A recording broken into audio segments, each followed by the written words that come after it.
everyone. In this video, I am sharing you some information about halogen compounds. So halogen compounds generally I am meaning organic halides. Okay, so it is represented by RX. R is alkyl group and X is halogen. So if for writing an example, this is methane, as you all know, carbon with 4 hydrogens, methane. If one hydrogen is replaced by halogen, then it is called halogen compounds, organohalides or alkyl halides. This is simply methyl halide. Methyl halide. This halide could be anything: fluorine, chlorine, bromine, and iodine. Okay. So replacement of a hydrogen of an alkane by halogen gives an alkyl halide. And this alkyl halides are classified into primary, secondary, and tertiary respectively based on whether the halogen is attached to a primary, secondary, or tertiary carbon. How this is said? I am taking an example of propane. So this is propane. If one hydrogen is replaced by halogen, suppose I am replacing it with chlorine. Okay, chlorine. Now this is propyl chloride of chloride or chloropropane. It could be called as chloropropane or propyl halide. Okay. Now if you are seeing, this chlorine is attached to this carbon, and this carbon in turn is attached to one carbon and two hydrogens. So if it is attached to only one carbon, such carbon is called primary carbon. Okay, then this halide is said to be primary alkyl halide. Primary alkyl halide. Another example for this is if you are taking butane. Okay, this is butane, and this is, if you are replacing by bromide, you will be getting butyl bromide or bromobutane. Again, this is attached to one carbon, which is attached to only one carbon. This is again a primary alkyl halide. Similarly, you can have secondary alkyl halide. How it is possible? Suppose if I am taking the same propane, this is CH3, CH2, CH3. Now you have to find out which is the secondary carbon over here. So this is one carbon, this is one carbon which is attached to this carbon only. So these two are primary carbons. Now if you are seeing in the middle carbon, this is attached to here one carbon, here one carbon. So this is called secondary carbon. Why this is secondary carbon? This carbon is attached to two more carbons, so that is why this carbon is secondary carbon. Now if one hydrogen of this this one is replaced by chlorine or halogen, then it is called secondary alkyl halide. Secondary alkyl halide. So this could be called as 2-chloropropane. 2-chloropropane. Okay. Now similarly, you can have 2-chlorobutane. If this is attached to this carbon or this carbon, then it is be 2-chlorobutane. Now coming into the tertiary halides. Suppose I am taking a tertiary butane. For that carbon should be attached to 3 carbons. So here, if you are identifying, this is primary carbon, this is primary carbon, this is primary carbon. Now if you are seeing at this carbon, this is attached to 1, 2, 3. 3 more carbons. So this carbon is said to be tertiary carbon.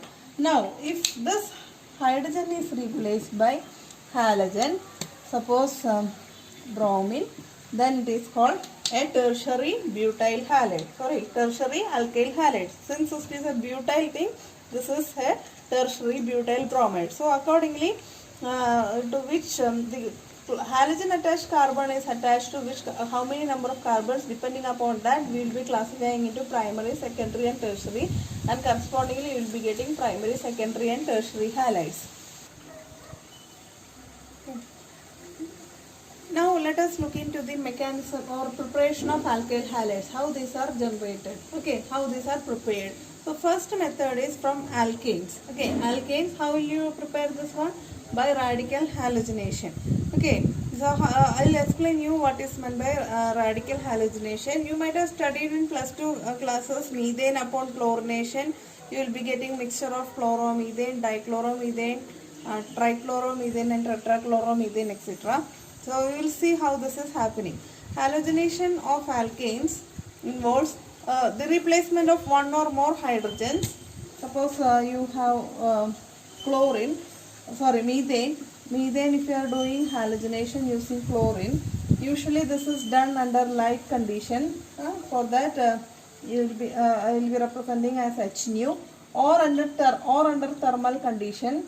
Okay, at a higher temperature of 250 degrees Celsius, you will be getting one hydrogen will be replaced by halogen. So you will be getting CH3Cl plus that hydrogen, and the other halogen will be going as HCl. Okay. So for this type of radical halogenation, the order of reactivity of halogens are in this order. So as you know, fluorine will be more highly reactive in nature. It will react explosively, and chlorine, then bromine, and the least reactivity for iodine. So as I said earlier, this reacts with explosive nature, and this is the least reactive one. So usually these two are used for this radical halogenation. Chlorination and bromination is usually followed under this procedure. So first let us see how chlorination is done. So first method is chlorination. So as I said earlier, alkanes react with chlorine either in presence of light or under higher temperature. You will be getting alkyl halide. So methane, for example, I am taking chlorine. Under this condition, you will be getting chloromethane, or you can call it as methyl chloride, and HCl. Similarly, if you are taking propane CH3, the next alkane. Chlorination under light or thermal condition, you will be getting one hydrogen will be replaced from here or here. Both are symmetrical. So you will be getting chloropropane or propyl chloride plus HCl. So this extent of chlorination depends upon the amount of chlorine used. Okay. And also upon individual alkane. Okay. So extent of chlorination, if it is, that means if it is happening on monochlorination, dichlorination, or chlorination, etc., that will depend upon how much chlorine that you have taken and the nature of the alkane also. Okay, for example, methane when treated with chlorine in presence of light or under 350 degrees Celsius, you will be getting a mixture of chlorinated methanes. Let me explain you. So under this condition, light or 350 degrees Celsius, methane will be undergoing successive chlorination. First you will be getting monochlorinated one, methyl chloride or chloromethane. This one again reacts with chlorine. Methyl chloride again reacts with chlorine. You will be getting dichloromethane or methylene dichloride. Okay. Now this methylene dichloride, or this is a dichloro compound, this will again undergo chlorination. You will be getting a trichloro compound. Trichloro compound, this is known as chloroform, right? Chloroform. Now again one more hydrogen is remaining with this. So that chloroform again undergo chlorination. You will be getting tetrachloro compound, tetrachloromethane or carbon tetrachloride. Okay. So methane undergoes successive chlorination, and you will be ending up with mixture of products. Mixture of 4 products are obtained. So now we will see the other propane. Case of propane, that is higher alkanes. There will be isomeric products. You will be still getting mixture of products, but they are structural isomers. Okay, or position isomers. Okay. So propane I have taken, and if you are doing chlorination, what will happen? This carbon can also give chlorination. So you will be getting chloropropane, 1 chloropropane. Okay. Now the secondary carbon also will undergo chlorination. In that case, you will be getting 2 chloropropane or isopropyl chloride, whatever may be. So you will be getting these 2 isomeric products. So this is the case of butane, 4 carbon compound butane, which on chlorination you will be getting first carbon attached, one hydrogen will be replaced. You will be getting 1 chlorobutane, and this can happen to the second carbon also. So you will be getting 2 chlorobutane. So you will be getting isomeric products. Now the extent of isomeric product is formed depends upon relative rates of formation of the product. Which will depend upon the, as I said earlier, this is following radical pathway. So that will depend upon the radical stabilization. Okay, so according to which you will be getting the products. Second one is bromination. So bromine reacts with alkanes. Conditions are same, either under thermal condition or in presence of UV light. Okay, you will be getting bromo derivatives. For example, it will not be that fast as chlorine reacts. Okay, it's somewhat slow. So methane upon bromination, you will be getting methyl bromide or plus HBr. Similarly, propane also reacts with bromine, and you will be getting ethane plus bromine. You will be getting ethyl bromide or bromoethane plus HBr. Okay. Second method of preparation of alkyl halide is from alkenes. A very important method of preparation. Okay, from alkenes. A halogen acid. If you are saying halogen acid, it could be HCl, HBr, and HI. Okay, hydrochloric acid, hydrobromic acid, hydroiodic acid. That can add to an alkene. You will be getting corresponding alkyl chloride. So how it is happening? So I have taken here ethene. Okay, ethene or ethylene. It will be added to HBr will be added to CH2, double bond CH2. One double bond will be breaking. The hydrogen will be going to one carbon and bromine will be going to the other carbon. Okay, so you will be getting CH3, CH2Br, which is nothing but our bromoethane. Similarly, if you are taking butane, CH3, CH, double bond CH, CH3. Okay, here I am taken symmetrical alkenes. Symmetrical alkenes means both sides of the double bond are similar. Okay. Now what will be the product? This double bond will be breaking and hydrogen will be adding here or here. As both are same.